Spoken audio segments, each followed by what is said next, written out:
여기 한 미국 전문의가 있습니다. 이 외국인 여성은 최근 들어 한국에 대한 시선이 달라졌다고 하는데요. 한국에 오게 돼서 충격적인 일이 일어났다고 합니다. 과연 무슨 일이 벌어지고 있는 걸까요? 한 외국인 관광객의 충격적인 경험, 국제 행사에서 벌어진 예상치 못한 사건, 그리고 세계 각국 전문가들의 의아한 반응들. 이 모든 것들이 한국이라는 나라를 둘러싸고 벌어지고 있습니다.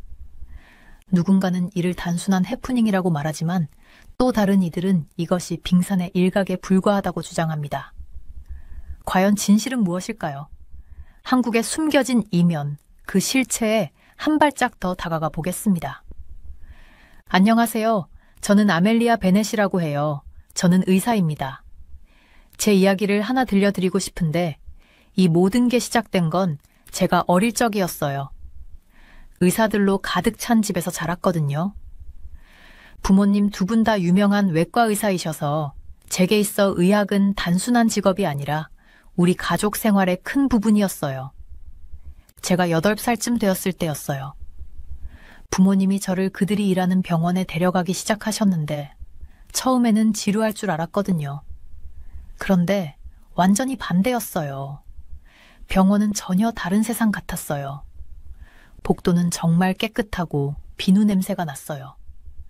의사와 간호사들은 알록달록한 스크럽복을 입고 바쁘게 움직였고 정말 중요한 일을 하는 사람들처럼 보였어요. 어느 날 아빠가 수술을 마치고 나오시는 걸 보았어요. 피곤해 보이셨지만 얼굴엔 큰 미소가 있었어요. 그리고는 저한테 방금 누군가의 생명을 구했다고 말씀하셨어요. 믿기시나요? 그 순간 저도 의사가 되고 싶다는 생각이 들었어요. 사람들을 돕고 부모님처럼 세상에 긍정적인 영향을 주고 싶었죠. 시간이 지나면서 의학에 대한 제 관심은 더욱 커졌어요. 저는 크리스마스마다 과학 키트를 선물로 받는 아이였어요. 친구들이 만화를 읽을 때 저는 의학 저널을 뒤적이고 있었죠. 네, 좀 덕후였어요. 하지만 그게 정말 좋았어요. 고등학교에 들어가서는 어떤 의사가 되고 싶은지 고민하기 시작했어요. 그때 미세 침습 수술이라는 걸 알게 되었죠. 작은 도구와 카메라를 사용해 환자의 몸을 크게 절개하지 않고 수술하는 방법이에요. 덕분에 환자들이 더 빨리 회복하고 집으로 빨리 돌아갈 수 있죠. 정말 멋지지 않나요? 그때부터 저는 그걸 하기로 결심했어요. 수술을 더 편리하고 환자들에게 쉬운 방식으로 만들고 싶었죠. 부모님께 말씀드리니 너무 기뻐하시며 관련 서적도 많이 사주시고 수술 영상을 보게도 해주셨어요. 대학에 들어가서는 쉽지 않았어요. 가끔은 너무 많은 공부로 머리가 터질 것 같기도 했어요. 하지만 포기하고 싶을 때마다 병원에서 본 그 어린 소녀가 떠올랐어요. 사람들의 생명을 구하는 의사들에게 감탄하던 그 모습이요. 그 기억이 저를 계속해서 앞으로 나아가게 했어요. 대학을 졸업하고 의대에 진학했는데 그곳은 더욱 힘들었어요. 하지만 매 순간이 즐거웠어요. 인간의 몸에 대해 상상도 못한 방식으로 배울 수 있었거든요. 심지어 진짜 사람 같은 특수 인형을 사용해 수술을 연습할 기회도 있었어요. 힘들긴 했지만 정말 재미있었어요. 마침내 마치 수십 년을 공부한 것처럼 느껴진 끝에 덕터 아멜리아 베넷이 되었어요. 하지만 저는 거기서 멈추지 않았어요. 그저 평범한 의사로 끝나고 싶지 않았거든요. 그래서 연구에 집중하기로 했어요. 그 후 몇 년 동안 저는 대부분의 시간을 연구실에서 보냈어요. 미세 침습 수술을 위한 새로운 도구와 기술을 개발하는 데 몰두했죠. 때로는 문제를 해결하려고 밤을 새기도 했어요. 하지만 마침내 해결했을 때의 그 기분, 정말 최고였어요. 그 모든 노력이 엄청난 결과로 이어졌어요. 어느 날 저에게 한 통의 편지가 도착했어요. 국제의학연구 심포지엄 IMRS이라는 곳에서 온 것이었어요. 제 연구를 발표해달라는 요청이었죠. 그것도 그냥 아무 곳에서가 아니라 대한민국 서울에서요. 저는 기뻐서 날아갈 것 같았어요. 정말 큰 일이었거든요. IMRS는 의학 연구의 올림픽 같은 곳이어서 전 세계에서 오직 최고만 초대받는 자리였어요. 그런데 미국을 대표해서 초청된 사람 중 하나가 제가 된 거예요. 사실 저는 아시아에 한 번도 가본 적이 없었어요. 가장 멀리 가본 곳이 학교에서 캐나다로 간 여행이었으니까요. 그래서 한국에 간다는 건 정말 설레고 동시에 조금 두렵기도 했어요. 길을 잃으면 어쩌지? 표지판을 못 읽으면? 이상한 음식을 주문하게 되면 어떡하지? 그런데 그때 아빠가 항상 하시는 말씀이 떠올랐어요. 성장은 편안함의 경계를 넘어서 일어난다. 그리고 이번 여정은 확실히 제 편안함의 경계를 넘어서는 일이었죠. 그래서 모험을 받아들이기로 했어요. 여행 가방을 싸기 시작할 때 여러 감정이 복잡하게 교차했어요. 제 연구를 전 세계에 공유할 기회를 가지게 되어 기뻤어요. 중요한 사람들 앞에서 발표하는 게 걱정되기도 했죠. 그리고 서울이 어떤 곳일지 궁금했어요. 서울로 가는 비행은 끝나지 않을 것처럼 느껴졌어요. 몇 시간 동안 좁은 비행기 좌석에 앉아 프레젠테이션을 반복해서 연습했죠. 모든 게 완벽하길 바랐거든요. 기대와 긴장감이 뒤섞여서 속이 뒤틀리는 것 같았어요. 마침내 기장이 인천국제공항에 접근하고 있다고 발표했어요. 저는 작은 비행기 창문에 얼굴을 대고 서울을 처음으로 보려고 했어요. 구름을 뚫고 내려오자마자 도시가 보이기 시작했어요. 제 눈이 크게 떠졌죠. 서울은 정말 거대했어요. 햇빛을 받아 반짝이는 고층 건물들이 끝없이 펼쳐져 있었어요. 하지만 그 현대적인 건물들 사이로 전통적인 한국 건축물들이 보였어요. 곡선형 지붕과 정교한 디자인들이 도시의 풍부한 역사를 암시하고 있었죠. 와, 저도 모르게 혼잣말로 중얼거렸어요. 정말 이게 현실이구나. 착륙한 후 공항을 지나가며 내내 길을 잃거나 혼란스러워할까봐 걱정했지만 모든 것이 너무나도 잘 정리되어 있어서 안심할 수 있었어요. 한국어와 영어로 된 명확한 표지판들이 저를 올바른 방향으로 안내해 주었어요. 공항은 번쩍거리는 바닥과 높은 천장으로 제가 지금까지 본 것 중에서 가장 멋진 공항이었어요. 걸으면서 효율적이라는 생각이 들었어요. 사람들이 빠르고 목적성 있게 움직였어요. 길게 줄을 서거나 혼란스러워하는 모습은 찾아볼 수 없었죠. 저는 조금씩 이 여행에 대한 자신감이 생기기 시작했어요. 아마도 동료 사라가 걱정했던 것처럼 혼란스럽진 않을 것 같았어요. 출구 근처에서 제 이름이 적힌 팻말을 든 남자를 발견했어요. 그는 심포지엄의 대표자라고 자신을 소개했고 그의 영어는 완벽했으며 따뜻하고 친절한 미소가 저를 편안하게 해줬어요. 한국에 오신 것을 환영합니다, 베넷 박사님. 그는 약간 고개를 숙이며 말했어요. 비행은 괜찮으셨나요? 호텔로 가는 셔틀이 밖에서 기다리고 있습니다. 우리는 공항 문 바로 밖에 주차된 세련되고 현대적인 버스로 걸어갔어요. 도시로 가는 동안 저는 창밖을 내다보는 것을 멈출 수 없었어요. 서울은 가까이에서 보니 더 인상적이었어요. 거리는 활기차고 사람들이 보도 위를 바쁘게 지나갔어요. 많은 이들이 스마트폰에 몰두하고 있었죠. 건물에는 한국어로 된 화려한 간판들이 가득했고 가게 사이에 자리한 작은 식당들에서 풍겨나오는 맛있는 냄새가 코를 자극했어요. 뉴욕과는 정말 다르네요. 제가 박 씨에게 말했어요. 그는 미소를 지으며 말했어요. 서울은 독특한 도시입니다. 우리는 전통을 소중히 여기지만 동시에 매우 현대적이기도 해요. 아마 여기서 즐거운 시간을 보내실 겁니다. 약 1시간쯤 후에 우리는 호텔에 도착했어요. 도심 한가운데에 위치한 높고 반짝이는 건물이었어요. 로비는 대리석 바닥과 거대한 샹들리에로 꾸며져 있었어요.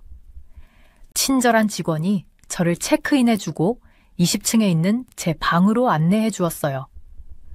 방문을 열었을 때 저는 숨을 멈췄어요. 방 한쪽 벽이 커다란 창문으로 되어 있었는데 서울의 멋진 정형이 펼쳐져 있었어요.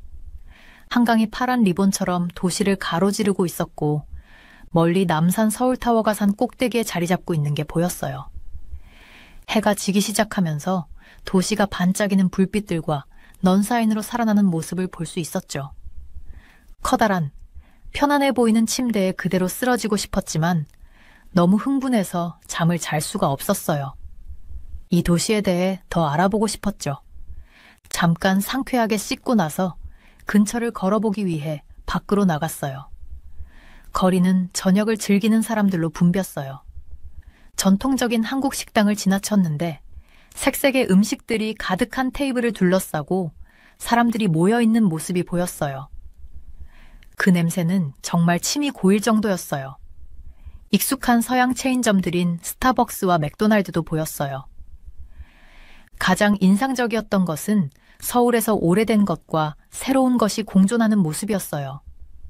한쪽 모퉁이에는 정교한 목각 장식이 있는 고대의 사원이 있었고 바로 옆에는 거대한 TV 스크린으로 덮인 현대적인 쇼핑몰이 있었어요. 마치 한국의 모든 역사가 고대부터 최첨단 기술까지 제 눈앞에 펼쳐진 것 같았어요. 걷다 보니 이전의 걱정들이 사라지는 것을 느꼈어요. 이 도시는 따뜻하고 흥미로운 에너지를 가지고 있었어요. 제가 만난 모든 사람들은 언어 장벽에도 불구하고 예의 바르고 도움이 되었어요. 이 여행이 생각보다 더 좋을 거라는 생각이 들기 시작했어요. 호텔 방으로 돌아왔을 때는 피곤했지만 행복했어요. 창밖에 반짝이는 도시를 마지막으로 한 번 더 바라보고 침대로 기어들어갔어요. 내일은 심포지엄 첫날이었고 잘 쉬어야 했거든요.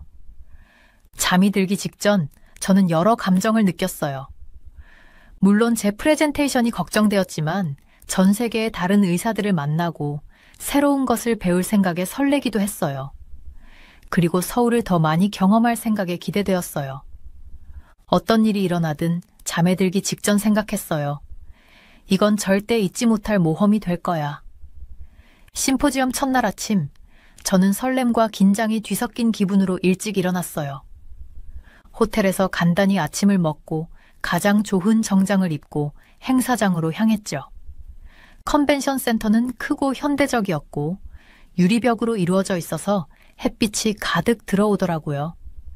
안으로 들어가자마자 모든 것이 얼마나 잘 조직되어 있는지에 감탄했어요.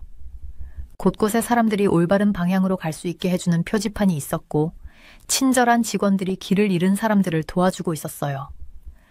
등록 데스크에서 이름 배지를 받은 후 메인 컨퍼런스 홀로 이동했어요. 와우! 그 방은 엄청나게 컸고 줄줄이 놓인 좌석들이 큰 무대를 향해 있었어요. 벽에는 심포지엄 로고가 보이는 대형 화면이 있었고 전 세계에서 온 사람들이 자리를 잡고 서로 대화하는 모습이 정말 활기차 보였어요. 주위를 둘러보면서 저는 미국을 대표하고 있다는 자부심을 느꼈지만 동시에 약간의 위축감도 들었어요. 여기에 있는 사람들은 세계에서 가장 똑똑한 의사들과 연구자들이니까요. 깊은 숨을 내쉬며 저도 이 자리에 있을 자격이 있다는 것을 되새겼어요. 제 연구는 중요하고 여기까지 오기 위해 정말 열심히 노력했으니까요. 발표가 시작되기 전 우리는 서로를 만날 시간이 있었어요. 용기를 내서 다른 참가자들에게 먼저 인사하기로 했어요. 처음 만난 사람은 브라질에서 온 의사였는데 열대병에 대한 새로운 치료법을 연구하고 있더라고요. 그 다음에는 독일에서 온 연구자와 이야기를 나눴는데 그는 인공지능을 활용해 질병을 진단하는 방법을 연구하고 있었어요. 사람들이 하고 있는 다양한 연구를 듣는 것이 정말 흥미로웠어요. 캐나다에서 온 의사들 그룹과 이야기를 나누던 중 근처에서 모든 사람을 관찰하는 듯한 한 남자가 눈에 띄었어요. 그는 차분하고 자신감 넘치는 표정을 하고 있었고 눈이 마주치자 미소를 지으며 다가와서 자기소개를 했어요. 안녕하세요. 저는 김지훈입니다. 그는 손을 내밀며 말했어요. 한국팀의 일원이에요. 당신은요? 아멜리아 베넷입니다. 제가 손을 잡으며 대답했어요. 미국에서 왔어요. 만나서 반가워요, 지훈 씨. 우리는 대화를 나누기 시작했고 지훈이 저처럼 외과 의사라는 것을 알게 되었어요. 그는 재건 수술을 전문으로 하고 있었는데 이는 사고나 질병 후에 사람들의 신체 일부를 재건하는 일을 한다는 뜻이었어요. 처음부터 그가 얼마나 겸손한지에 감동했어요. 분명히 그의 분야에서 매우 뛰어난 사람이었지만 그럼에도 불구하고 겸손함을 잃지 않고 있었거든요. 그럼 베넷 박사님은 어떤 분야에 중점을 두고 계세요? 지훈이 물었어요. 저는 최소 침습 수술의 새로운 기법을 개발하는 데 중점을 두고 있어요. 제가 설명했어요. 수술을 덜 고통스럽게 하고 환자들이 더 빨리 회복할 수 있게 하는 것이 목표예요. 지훈의 눈이 반짝였어요. 정말 흥미롭네요. 저도 그 분야에서 최근 개발된 몇 가지를 따라가고 있었어요. 이미 임상시험에서 당신의 기법을 테스트해 본 적이 있나요?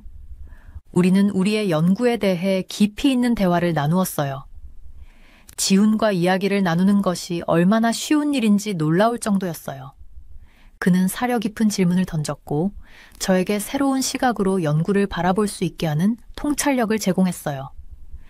비록 우리는 경쟁자였지만 협력하는 기분이 들었어요. 대화를 나누면서 지훈이 환자 중심적인 접근 방식을 가지고 있다는 것을 느낄 수 있었어요.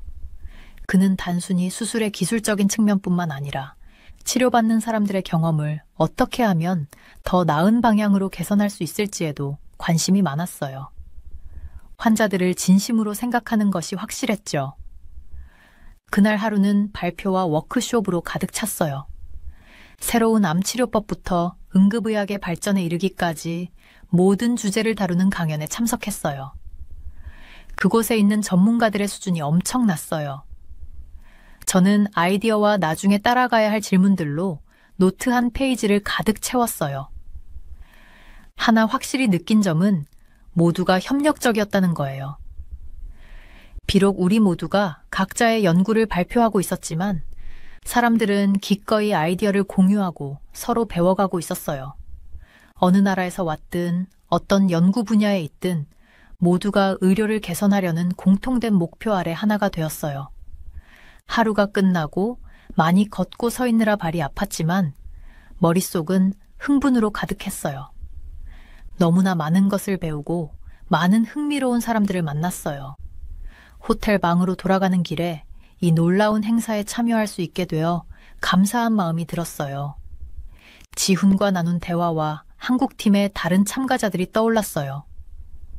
그들은 모두 엄청난 지식을 가지고 있었고 그들의 일에 대한 열정이 넘쳤어요.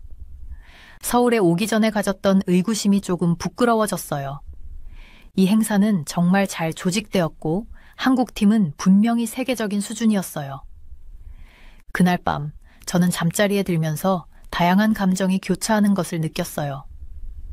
아직 발표되지 않은 연구와 그에 대한 반응이 어떻게 나올지 약간의 긴장감도 있었지만 저는 이 모든 것을 경험할 수 있다는 것에 감사했어요. 그리고 같은 목표를 가지고 세상을 더 건강한 곳으로 만들기 위해 일하는 사람들로 가득한 이곳에 있다는 것이 행운이라는 생각이 들었어요. 그날 밤 저는 미소를 지으며 잠에 들었고 다음 날이 가져올 새로운 도전을 기대했어요. 심포지엄에서의 가장 큰 도전이 저를 기다리고 있다는 것은 꿈에도 몰랐지만요. 심포지엄 둘째 날 아침 꽤 좋은 기분으로 눈을 떴어요. 제 발표는 오후에 예정되어 있어서 준비할 시간도 충분했죠. 호텔에서 간단하게 아침을 먹고 로비의 조용한 구석에 앉아 마지막으로 슬라이드를 점검했어요. 커피를 홀짝이며 노트를 훑어보는 동안 약간의 긴장감이 느껴졌어요. 그럴 수밖에 없었죠. 이건 제 연구를 세계에서 가장 똑똑한 사람들 앞에서 발표하는 큰 무대였으니까요. 하지만 한편으로는 흥분도 됐어요. 그동안 열심히 해온 일을 모두에게 보여줄 기회였으니까요. 이제 짐을 싸서 컨퍼런스 센터로 갈 준비를 하려던 참이었는데 전화가 울렸어요. 엄마였죠. 행운을 빌어주려고 전화한 줄 알고 웃으며 전화를 받았는데 엄마 목소리를 듣자마자 뭔가 잘못됐다는 걸 알았어요. 아멜리아, 엄마가 말했는데 울음을 참으려는 게 느껴졌어요. 할아버지가 상태가 좋지 않으셔. 가슴이 철렁 내려앉았어요. 할아버지는 한동안 편찮으셨고 병원을 들락날락 하셨지만 항상 회복되곤 하셨거든요. 하지만 이번엔 뭔가 달라 보였어요. 얼마나 안 좋으신데요? 저는 거의 속삭이듯 물었어요. 엄마는 깊이 숨을 들이쉬더니 말했어요. 의사 선생님들은 시간이 얼마 남지 않았다고 하셔. 지금 모두 병원에 있어. 마치 누군가 제 배를 세게 친 것 같았어요. 할아버지와 저는 항상 가까웠거든요. 어렸을 때 저에게 과학에 흥미를 갖게 해주신 분도 할아버지였어요. 늘 질문을 하고 주변 세계를 탐구하라고 격려해 주셨죠. 제가 의사가 되기로 결심했을 때 가장 큰 응원자도 할아버지였어요. 어쩌죠? 저는 머릿속이 복잡해지기 시작했어요. 집에 가야 할까요? 전화기 너머로 잠시 침묵이 흘렀어요.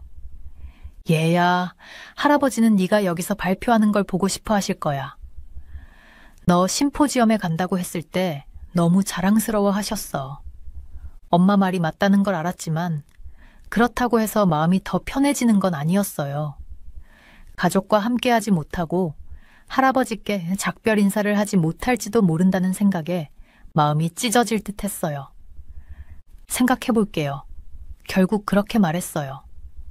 할아버지께 제 대신 키스해 주세요. 알았죠? 전화를 끊고 나서 한동안 그냥 멍하니 앉아 있었어요. 로비는 사람들로 북적이고 대화와 웃음소리가 들렸지만 저는 마치 거품 속에 갇힌 것처럼 느껴졌어요. 집에서 벌어지고 있는 일에 비하면 주변 모든 것이 멀고 사소하게 느껴졌죠. 시계를 보니 제 시간에 컨퍼런스 센터에 가려면 슬슬 출발해야 했어요.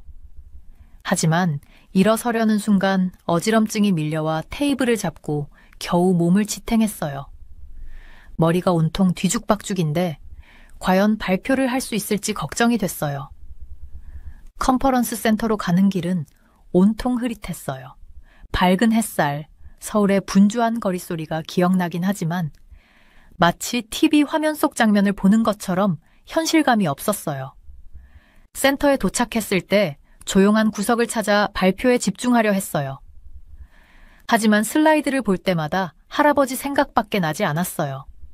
어릴 때 할아버지와 함께 낚시하러 갔던 기억, 스스로 미끼를 끼우고 낚싯대를 던지도록 가르쳐 주셨던 순간들이 떠올랐죠. 학교 과학 전시회에 오셔서 제 프로젝트를 자랑스러워 하시던 모습도 생각났어요. 눈물이 차올라서 간신히 참았어요. 여기서 지금 울 수는 없었어요. 하지만 참으려 할수록 더 힘들었어요. 생각에 빠져 있다가 누군가가 다가오는 걸 눈치채지 못했어요. 그 사람이 바로 앞에 서 있었을 때까지요. 어제 만난 한국인 의사 지훈이었어요. 걱정스러운 표정으로 저를 바라보더군요. 베넷 박사님, 그가 조용히 말했어요. 괜찮으세요? 괜찮다고 말하려 했지만 말이 나오지 않았어요. 대신 끔찍하게도 눈물이 터져 나왔어요. 지훈은 아무 말도 하지 않고 그냥 제 옆에 앉아 제가 울음을 멈출 때까지 기다려 주었어요. 겨우 진정이 되었을 때 그가 휴지를 건네주었어요.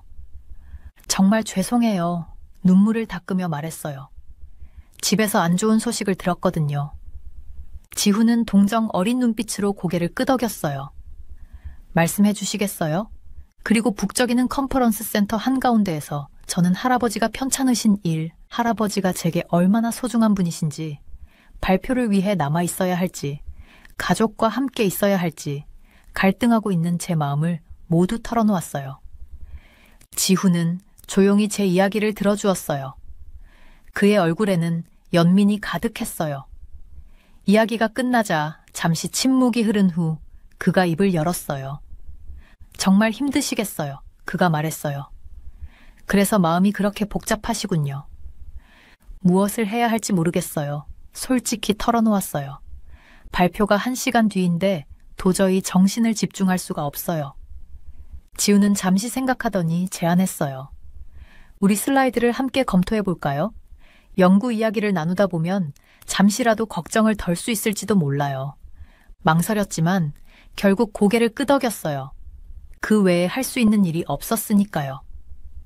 지훈과 함께 발표 내용을 점검하면서 조금씩 기분이 나아지는 걸 느꼈어요. 연구에 집중하고 지훈에게 설명하는 동안 잠시나마 걱정을 잊을 수 있었어요. 그리고 지훈은 훌륭한 청중이었어요. 신중하게 질문도 해주고 유용한 조언도 아끼지 않았어요. 어느새 발표 시간이 되었어요. 연단으로 걸어가며 심장이 쿵쿵 뛰었어요. 여전히 떨리고 불안했지만 깊이 숨을 들이쉬며 이 연구에 얼마나 많은 노력을 기울였는지 되새겼어요. 할아버지가 지금 이 순간 저를 보면 얼마나 자랑스러워 하실지도 생각했어요. 그리고 발표를 시작했어요. 컨퍼런스 홀에 도착했을 때 지훈 씨가 보였어요. 그는 제가 뭔가 잘못됐다는 걸 바로 알아챘어요. 저한테 괜찮냐고 물었는데 그의 진심 어린 걱정이 느껴졌어요. 애써 버티려고 했지만 목에 걸린 덩어리가 느껴졌어요. 더 이상 참지 못하고 할아버지께서 편찮으시고 이곳에 계속 있어야 할지 고민된다고 털어놓았어요. 지훈 씨는 제 이야기를 주의 깊게 들어줬어요. 뭘 해야 할지 조언하려는 대신 무슨 결정을 하든 그게 옳은 선택일 거라고 말해줬어요. 그의 차분한 말투가 저를 조금은 안심시켰어요. 발표 시간이 다가오자 지훈 씨가 제 슬라이드를 함께 검토해주겠다고 했어요. 모든 게 괜찮은지 확인해주고 싶다고 했죠. 이 작은 친절이 저한테는 정말 큰 의미로 다가왔어요. 우리는 경쟁 관계였지만 그래도 서로에게 친절할 수 있다는 걸 보여줬거든요. 발표할 시간이 되자 깊게 숨을 들이쉬고 앞쪽으로 걸어갔어요. 손은 약간 떨리고 심장은 빠르게 뛰었어요. 하지만 말을 시작하자 지금까지 쏟아부은 노력에 집중했어요. 할아버지가 제 모습을 보신다면 얼마나 자랑스러워 하실지를 생각했어요. 환자들에게 더 적은 통증을 주는 새로운 수술 방법에 대한 연구를 발표했어요. 발표를 하는 동안 관객들이 고개를 끄덕이고 흥미롭게 지켜보는 모습이 보였어요. 그걸 보고 자신감이 생기더라고요. 설명하면서 몇 번은 미소도 지을 수 있었어요. 발표를 마치자 사람들은 박수를 치며 좋은 질문들을 던졌어요. 안도감과 자부심이 뒤섞인 기분이었어요. 할아버지 걱정을 하면서도 해냈다는 생각에 뿌듯했어요. 자리로 돌아가면서 지훈 씨가 엄지를 치켜 세워줬어요. 그 단순한 제스처가 이 낯선 사람들로 가득한 방에서 저에게 친구가 있다는 느낌을 주었어요. 발표 후에 쉬는 시간이 주어졌어요. 저는 할아버지 소식을 기대하며 휴대폰을 확인했어요.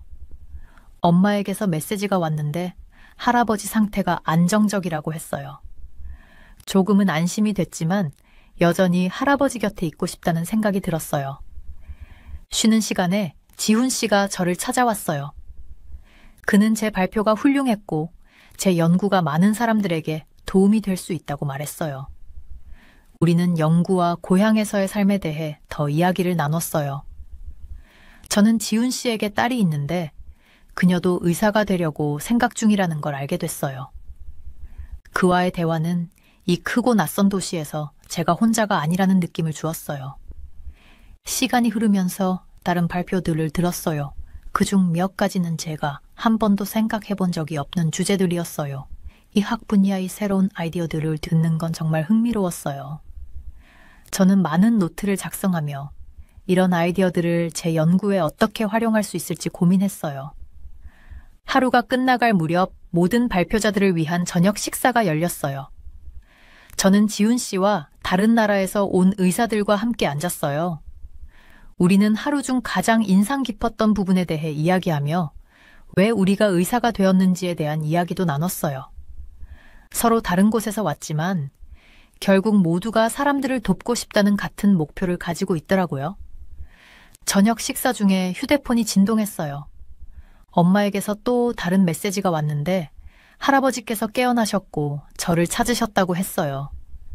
발표가 어떻게 됐는지 알고 싶어 하셨대요. 눈물이 맺혔지만 이번에는 기쁨의 눈물이었어요. 할아버지께서 깨어나 계시고 저를 생각하고 계시다는 사실에 너무 기뻤어요. 저는 테이블에 앉아있던 사람들에게 할아버지 이야기를 했어요. 모두들 제 이야기를 들어주고 좋은 말들을 해주었어요. 지훈 씨가 할아버지께 보내드릴 사진을 함께 찍자고 제안했어요. 모두가 이 아이디어에 찬성했고 우리는 다 같이 모여 카메라를 향해 웃었어요. 저는 그 사진을 바로 엄마에게 보내드렸어요. 할아버지께서 이 사진을 보고 미소 지으시길 바랐어요. 그날 밤 잠자리에 들면서 하루 동안 있었던 일들을 곰곰이 생각했어요. 전 세계 사람들과 제 연구를 공유할 기회를 얻은 것에 감사했고, 걱정할 때 저를 도와준 지훈 씨 같은 사람들의 친절에 고마움을 느꼈어요. 그리고 할아버지께서 나아지실 거라는 희망도 가졌어요. 의사가 된다는 건 단순히 많은 의학 지식을 아는 것만이 아니라는 걸 깨달았어요. 사람들을 돌보고 함께 문제를 해결해 나가는 것이라는 걸 배웠어요. 서울로의 이 여행은 의학에 대해 뿐만 아니라 사람들에 대해서도 많은 걸 가르쳐줬어요. 그날 밤은 앞으로 남은 주에 대한 기대감에 잠들었어요. 더 흥미로운 발표들을 들을 수 있을 것이고 더 많은 사람들을 만날 수 있을 것 같았어요. 하지만 무엇보다도 집에 돌아가 할아버지께 이 모든 이야기를 들려드릴 날이 기다려졌어요. 할아버지의 사랑과 지지가 저를 이곳까지 이끌어 주셨고 할아버지를 자랑스럽게 해드릴 생각에 가슴이 벅찼어요. 제가 연단에 올라서자 깊은 숨을 들이마셨어요. 손이 약간 떨리고 심장이 빠르게 뛰고 있었죠. 앞에 있는 수많은 얼굴들을 바라봤어요. 전 세계에서 온 의사들과 연구자들이 제 연구에 대해 듣기 위해 기다리고 있었어요. 말을 시작하면서 연구에 집중하려고 했어요. 이 프로젝트에 수년을 바쳤거든요. 수술을 더 안전하게 만들고 환자들이 더 빨리 회복할 수 있도록 돕는 방법에 대해 이야기했어요. 처음에는 목소리가 약간 떨렸지만 연구의 세부 사항에 들어가면서 점점 자신감이 생겼어요. 그래프와 사진이 담긴 슬라이드를 보여주면서 새로운 기술이 의사들이 수술을 수행하는 방식을 어떻게 바꿀 수 있는지 설명했어요. 청중들도 관심을 가지는 것 같았어요. 몇몇 사람들은 고개를 끄덕였고 다른 사람들은 메모를 하고 있었죠. 발표가 절반쯤 진행되었을 때 이상한 점을 느꼈어요. 방 뒤쪽에서 웅성거리는 소리가 들렸고 사람들이 휴대폰을 보면서 속삭이고 있었어요. 무시하고 발표를 계속하려고 했지만 무슨 일이 일어나고 있는지 신경이 쓰였어요. 그때 지훈이 일어나는 걸 봤어요. 그가 무대 옆으로 빠르게 걸어갔고 행사 주최자 중 한 명이 그와 대화를 나누고 있었어요. 지훈의 얼굴은 심각해 보였어요. 말을 더듬었어요. 무슨 일이 일어난 걸까? 뭔가 잘못된 걸까? 지훈이 저와 눈이 마주치자 출구 쪽으로 고개를 끄덕였어요. 발표를 끝내야 한다는 걸 알았지만 집중하기가 어려웠어요. 머릿속이 복잡했어요. 혹시 할아버지와 관련된 일일까? 무슨 일이 생긴 걸까? 어찌됐든 발표를 끝냈고 지훈이 바로 제 옆으로 다가왔어요. 아멜리아, 그가 부드럽게 말했어요. 이야기 좀 해야 할 것 같아. 가슴이 철렁 내려앉았어요. 좋은 소식이 아닐 거라는 걸 알았죠. 우리는 복도로 나갔고 지훈이 제 어깨에 손을 얹었어요. 사고가 있었어. 그가 말했어요. 뉴욕에 큰 지진이 발생했어. 마치 발밑이 꺼지는 듯한 기분이 들었어요. 뉴욕, 지진? 말이 안 됐어요. 내 가족은, 저는 숨이 막혀 말했어요. 괜찮은 거야? 지훈이 고개를 저었어요. 아직 몰라. 많은 지역에서 통신이 두절된 상태야. 하지만 주최자들이 더 많은 정보를 얻으려고 노력 중이야. 믿을 수 없었어요. 뉴욕에 지진이 발생할 리가 없잖아요. 적어도 큰 지진은 없을 거라고 생각했어요. 이건 뭔가 잘못된 거라고요. 하지만 컨퍼런스 센터의 메인 오피스로 걸어가면서 TV에서 뉴스를 보았어요. 사실이었어요. 뉴욕시에서 규모 6.5의 지진이 발생했어요. 건물들이 무너졌고 불이 나고 있었어요. 사람들이 갇혀 있었어요. 그리고 저는 지구 반대편에 있었죠. 부모님, 여동생, 누구에게든 전화를 걸어보려고 했지만 아무도 연결되지 않았어요. 무력감과 두려움이 밀려왔어요. 지훈은 내내 제 곁에 있어 주었어요. 주최자들과 대화하는 것을 도와주었고 그들은 미국으로 돌아갈 긴급 비행편을 마련하려고 했어요. 짐을 챙기러 가야 할 것 같아 지훈이 부드럽게 말했어요. 여기서 기다리면서 소식이 들어오면 바로 알려줄게. 저는 무감각한 상태로 고개를 끄덕였어요. 호텔로 돌아가는 길에 서울의 거리가 비현실적으로 느껴졌어요. 제 세상이 무너지고 있는 와중에 여기서는 어떻게 모든 게 이렇게 평온할 수 있는지 이해할 수 없었어요. 방에 들어가서 짐을 가방에 던져 넣었어요. 손이 너무 떨려서 지퍼를 겨우 닫을 수 있었어요. 계속해서 휴대폰을 확인했지만 메시지나 부재중 전화, 그 어떤 것도 없었어요. 문을 두드리는 소리가 들렸어요. 지훈이었어요. 소식 있어. 저는 목소리가 떨리며 물었어요. 그는 고개를 저었어요. 아직 없어. 하지만 우리를 공항으로 데려다 줄 차가 대기 중이야. 2시간 후에 뉴욕으로 가는 비행기가 있어. 저는 가방을 들고 그를 따라 나왔어요. 차 안에서 창밖을 바라봤지만 아무것도 눈에 들어오지 않았어요. 지훈은 혼란 속에서 묵묵히 제 곁을 지켜주었어요. 공항에서 모든 것이 흐릿하게 느껴졌어요. 지훈은 체크인과 보안 검색을 도와줬어요.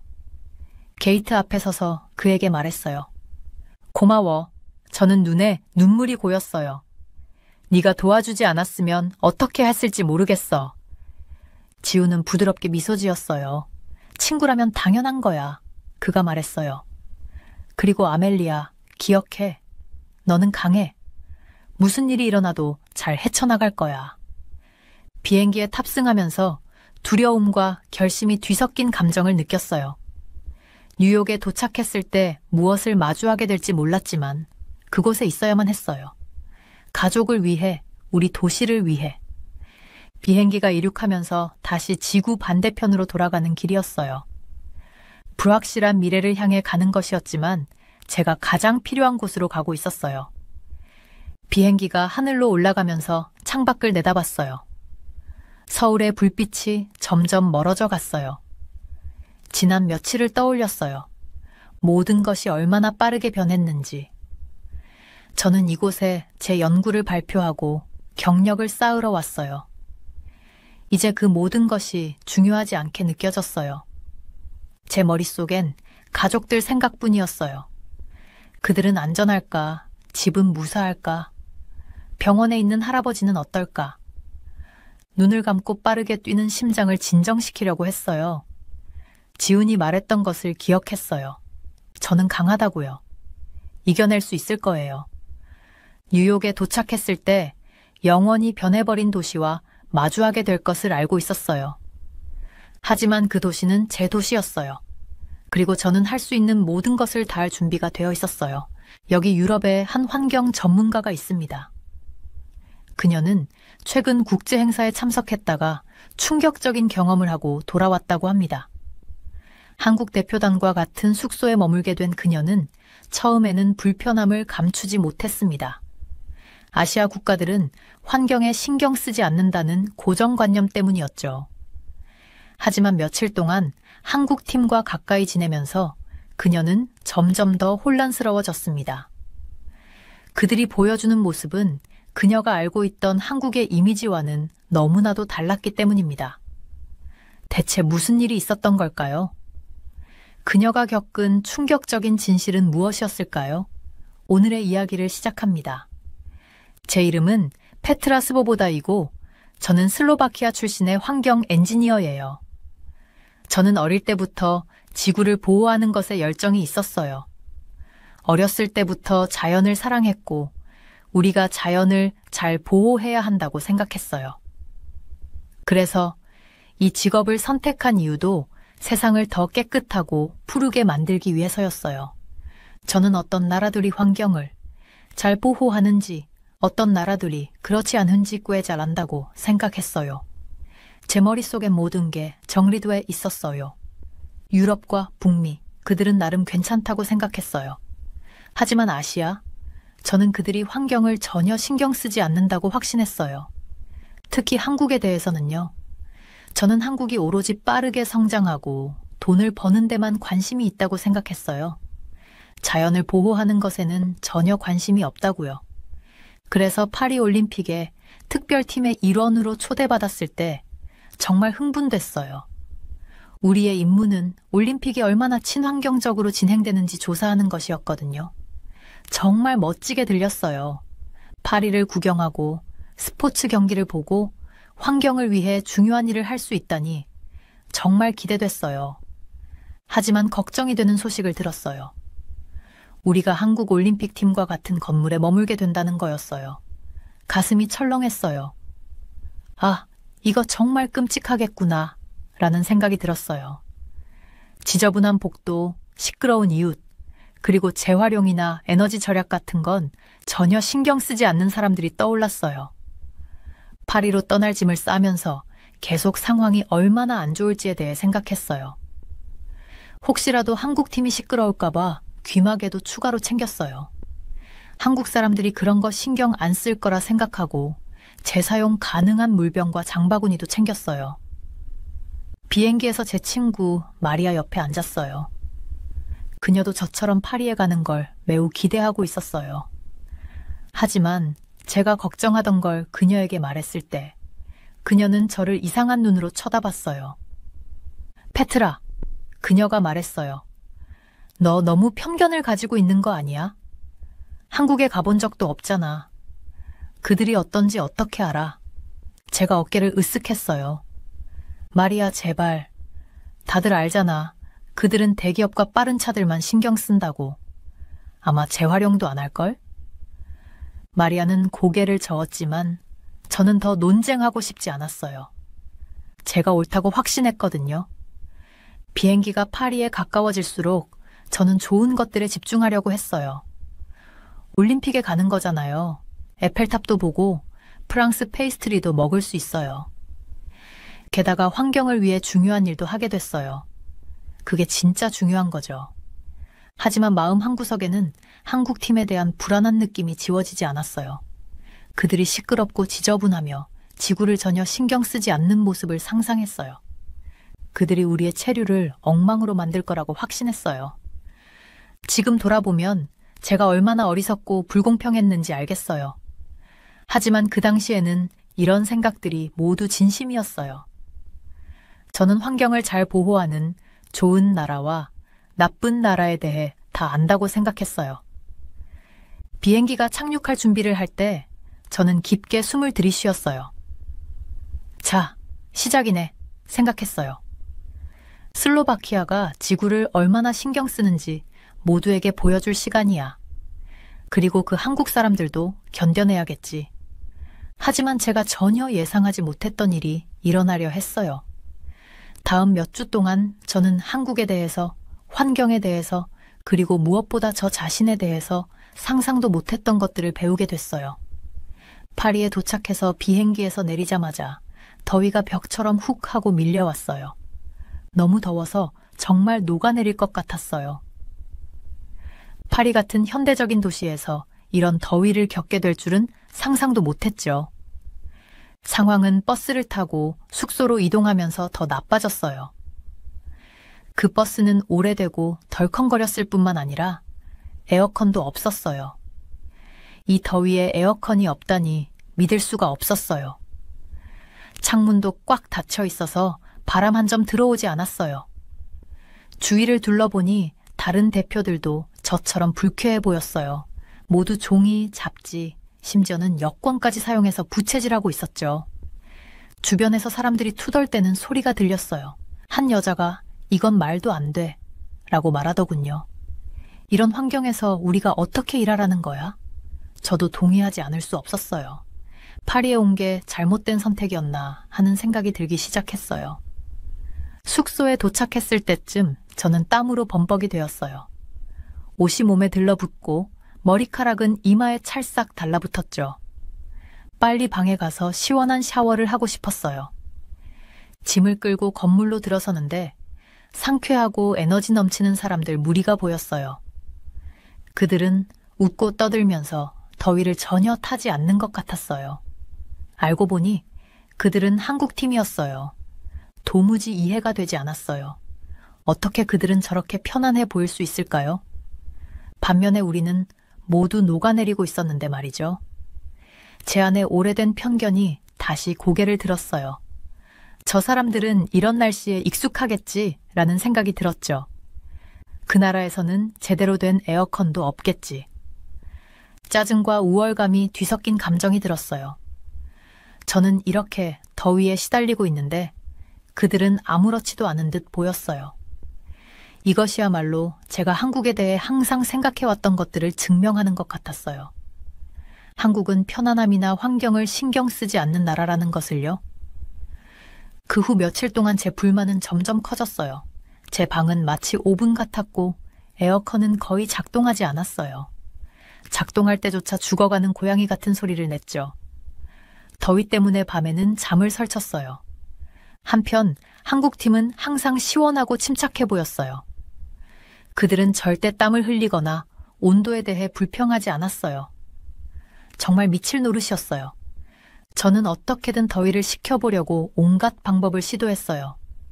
차가운 샤워도 하고 작은 휴대용 선풍기도 사보고 심지어 얼음 조각을 주머니에 넣어보기도 했어요.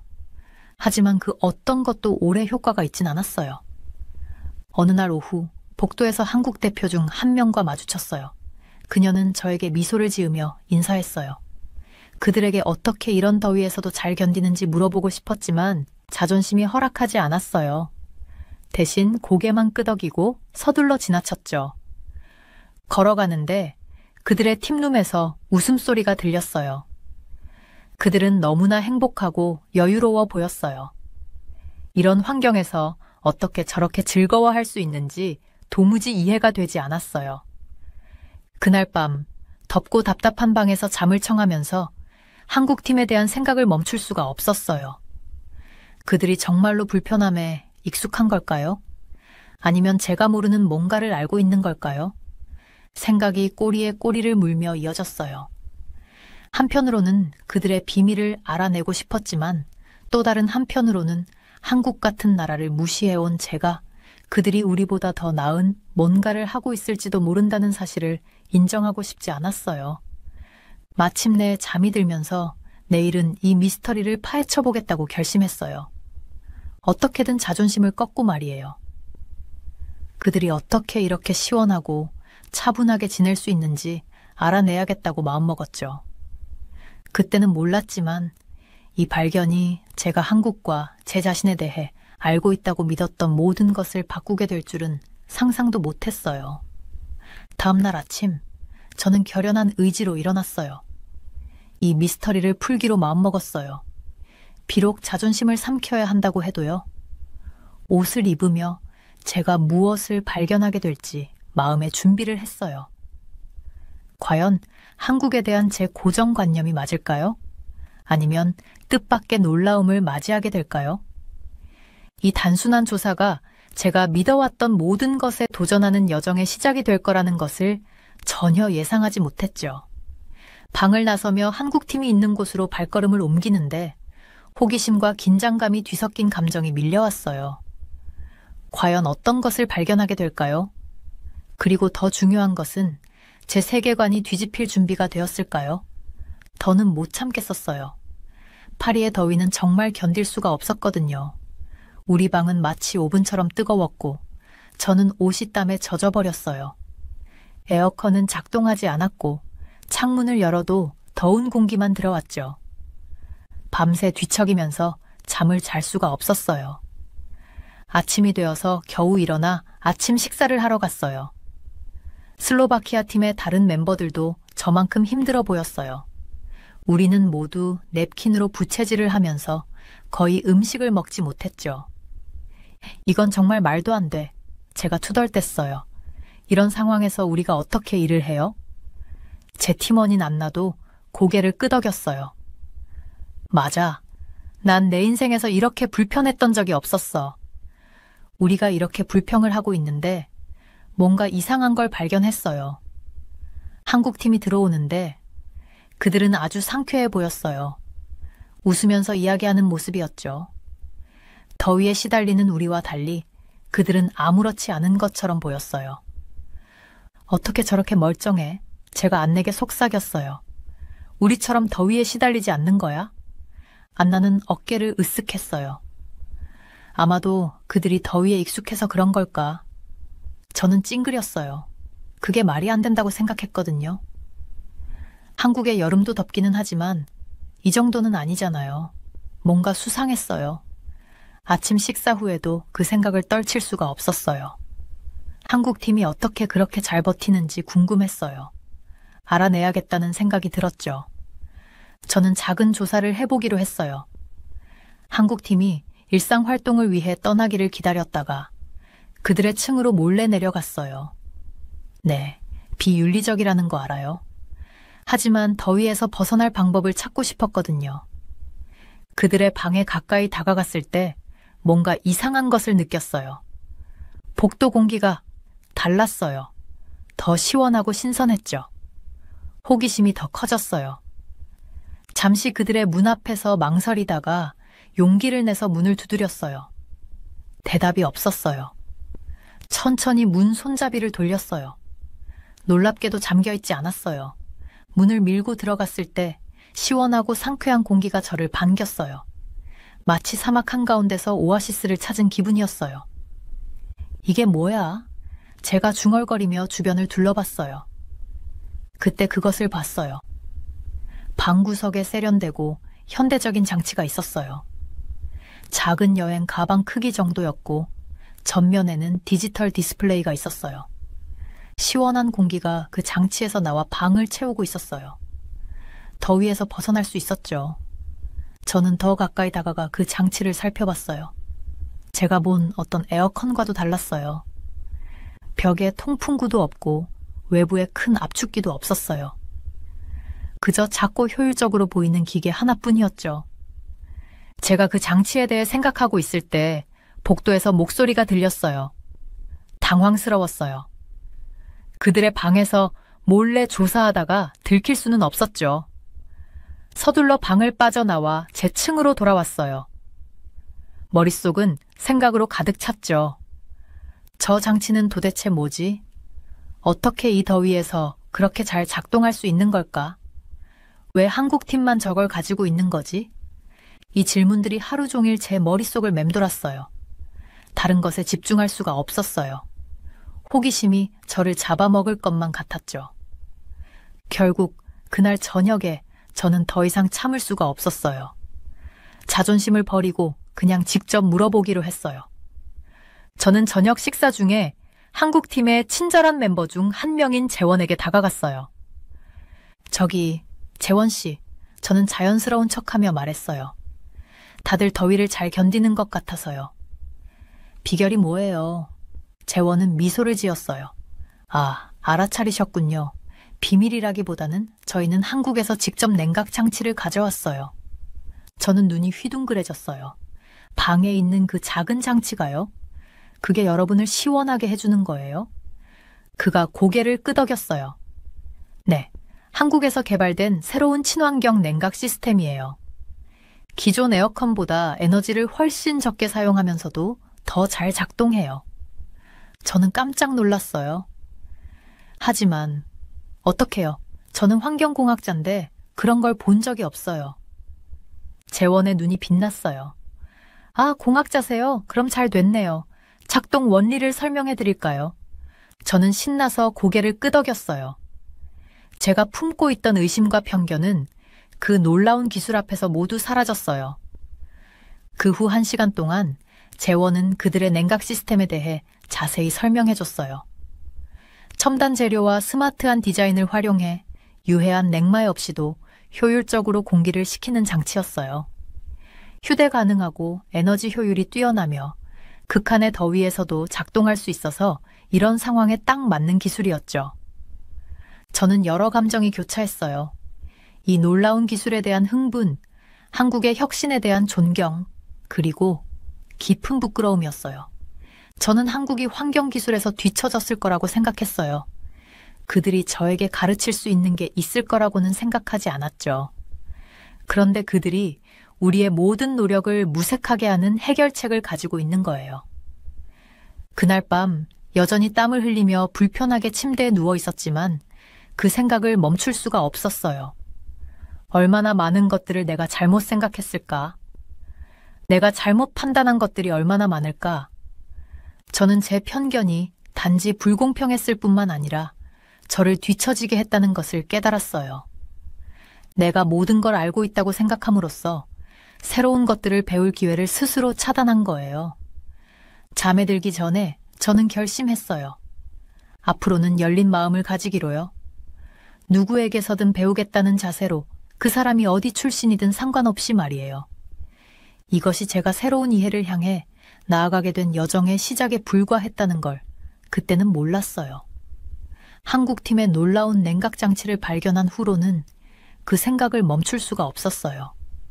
환경 문제에 있어서 항상 뒤처져 있다고 생각했던 한국이 어떻게 이렇게 기발한 장치를 만들 수 있었을까?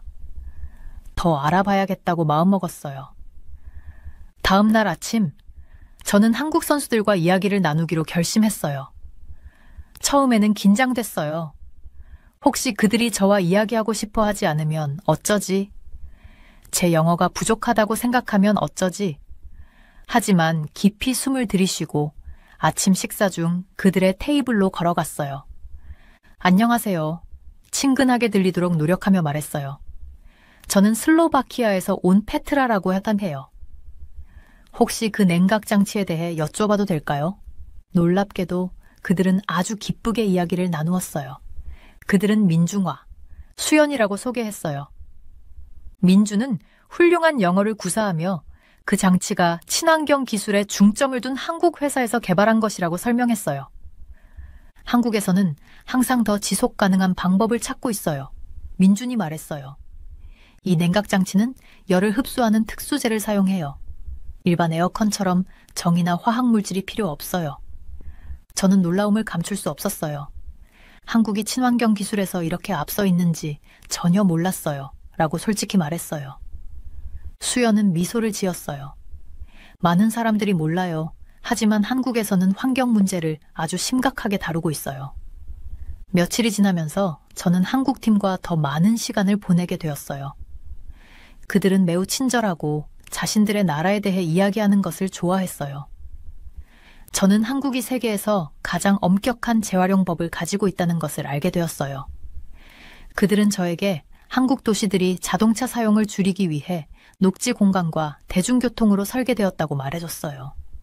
어느 저녁, 민준과 저녁을 먹다가 민준이 정말 놀라운 사실을 이야기했어요. 한국이 수소연료 전지 기술 분야에서 세계를 선도하고 있다는 사실을 알고 있었나요? 라고 물었어요. 저는 거의 음식을 목에 걸릴 뻔했어요. 수소연료 전지요?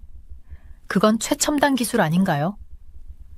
민주는 고개를 끄덕였어요. 네, 우리는 화석 연료에서 벗어나기 위해 열심히 노력하고 있어요. 이미 많은 버스와 기차가 수소로 운행되고 있어요. 저는 믿을 수 없었어요. 제가 환경공학에 대해 그렇게 많이 알고 있다고 생각했는데 한국에서 이런 발전이 이루어지고 있다는 사실은 전혀 몰랐어요. 시간이 지나면서 저는 제가 알고 있다고 생각했던 모든 것을 의심하게 되었어요. 왜 제가 한국을 그렇게 쉽게 판단했을까? 저는 고정관념과 오래된 정보에 의존해 제 시각을 형성했다는 것을 깨달았어요. 인정하기는 부끄럽지만 저는 꽤 좁은 시각을 가지고 있었어요. 어느 날 오후 저는 한국 선수인 지수가 양궁 연습을 하는 모습을 지켜보고 있었어요. 그녀에게 한국에서 자라면서 환경 문제에 대해 배운 경험에 대해 물어보기로 했어요. 지수 씨, 라고 제가 말했어요. 학교에서 환경 문제에 대하여 배우는 게 어땠어요? 지수는 잠시 생각하더니 말했어요. 어릴 때부터 배웠어요. 초등학교 때부터 다른 종류의 재활용을 위한 특별한 통이 있었던 게 기억나요? 어느 반이 가장 많이 재활용하는지 경쟁도 했었어요. 저는 감탄했어요. 슬로바키아에서는 재활용에 대해 배우기 시작한 것이 훨씬 나중이었거든요. 그리고 지금은 지수가 계속 말했어요. 우리 학교 건물 중 많은 곳이 친환경 건물이에요. 태양열을 사용하고 빗물을 모아요. 우리에게는 그게 그냥 일상이에요. 지수의 이야기를 들으면서 저는 복잡한 감정이 들었어요. 한국에 대해 배우고 있는 것에 대해 감탄했지만 한편으로는 조금 슬프고 부끄럽기도 했어요. 어떻게 저는 한 나라에 대해 이렇게 잘못 알고 있었을까요? 그날 밤 저는 잠을 이룰 수 없었어요. 배운 것들을 계속 생각했어요. 한국은 단지 환경 기준을 지키는 것에 그치지 않았어요. 오히려 많은 면에서 선두에 서 있었어요. 그들은 제가 상상조차 못했던 방식으로 기술과 지속 가능성을 결합하고 있었어요. 저는 제 세계관이 너무 단순했다는 것을 깨달았어요. 저는 나라들을 환경에 좋은 나라 또는 환경에 나쁜 나라로 분류했었죠. 하지만 현실은 훨씬 더 복잡했어요. 모든 나라에는 강점과 약점이 있었어요. 그리고 때로는 가장 예상치 못한 나라들이 가장 큰 교훈을 줄 수 있었어요. 침대에 누워 저는 결심했어요. 더 이상 제 오래된 생각들이 저를 제한하지 않도록 하겠다고요. 한국 팀에게서 배울 수 있는 모든 것을 배우고 싶었어요. 어쩌면 슬로바키아에 이 훌륭한 아이디어들을 가져갈 수도 있을 것 같았어요.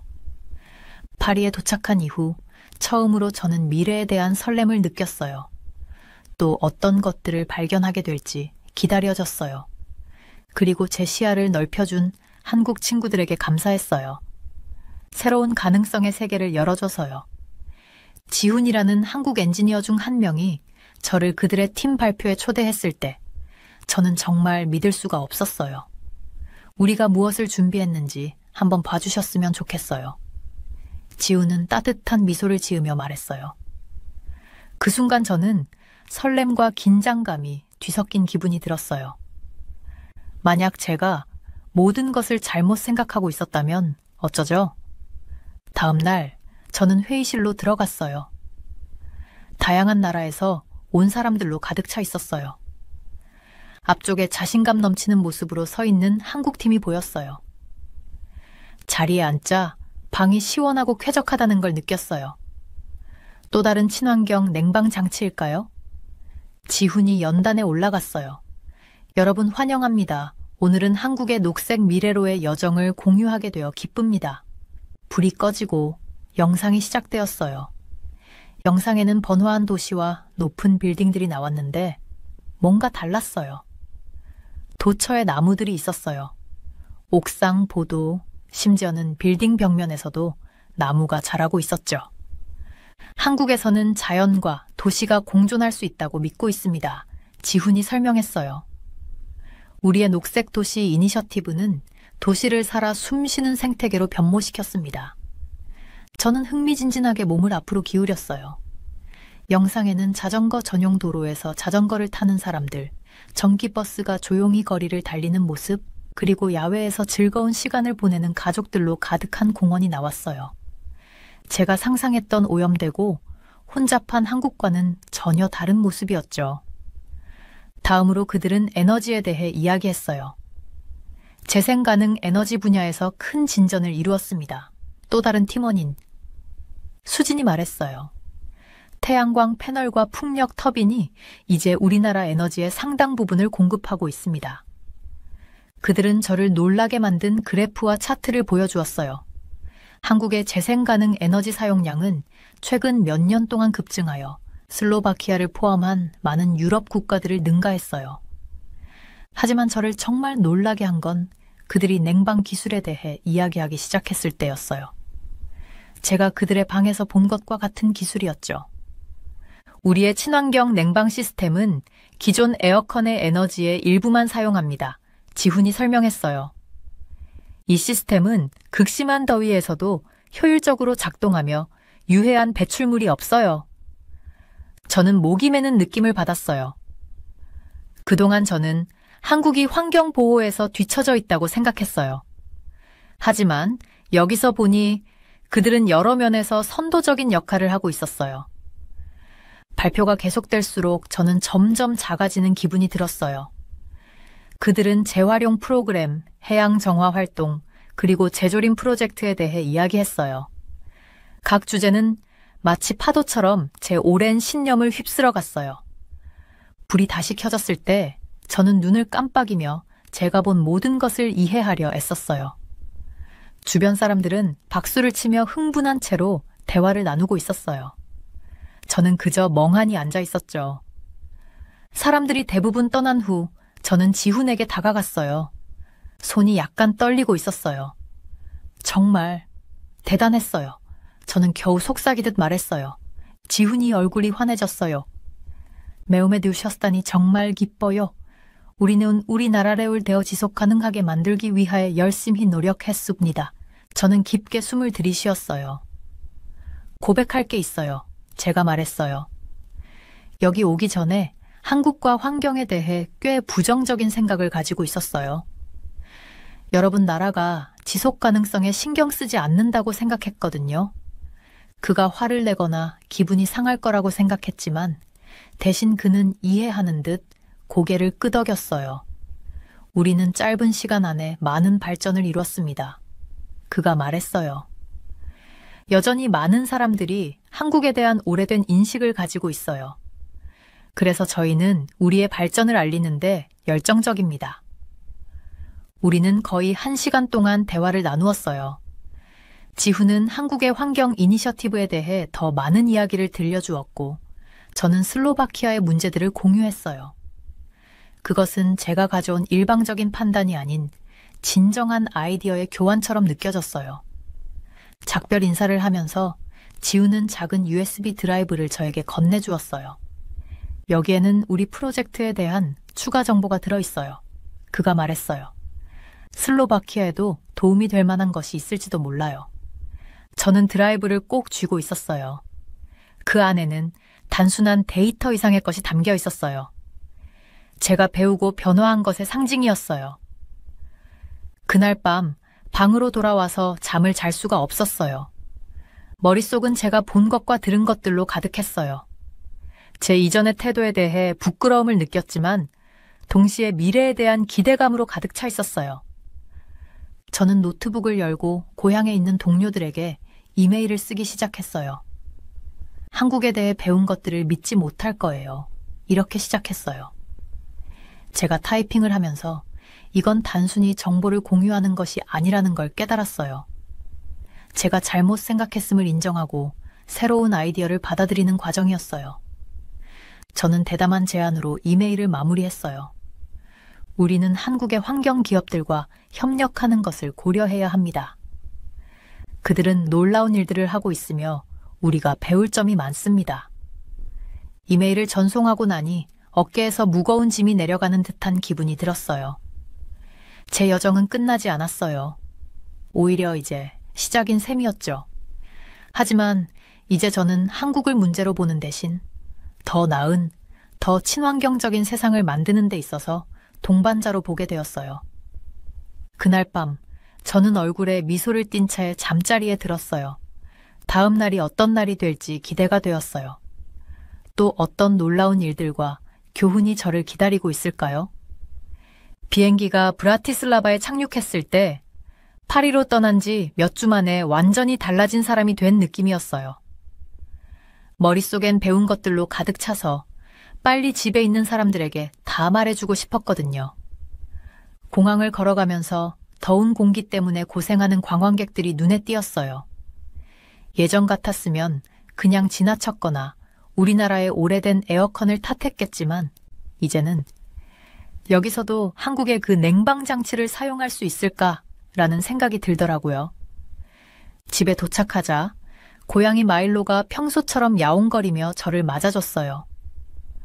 마일로의 귀 뒤를 긁어주면서 마일로, 내가 배운 걸 믿기 힘들 거야. 예전엔 한국이 공장과 오염으로 가득한 나라라고 생각했었잖아.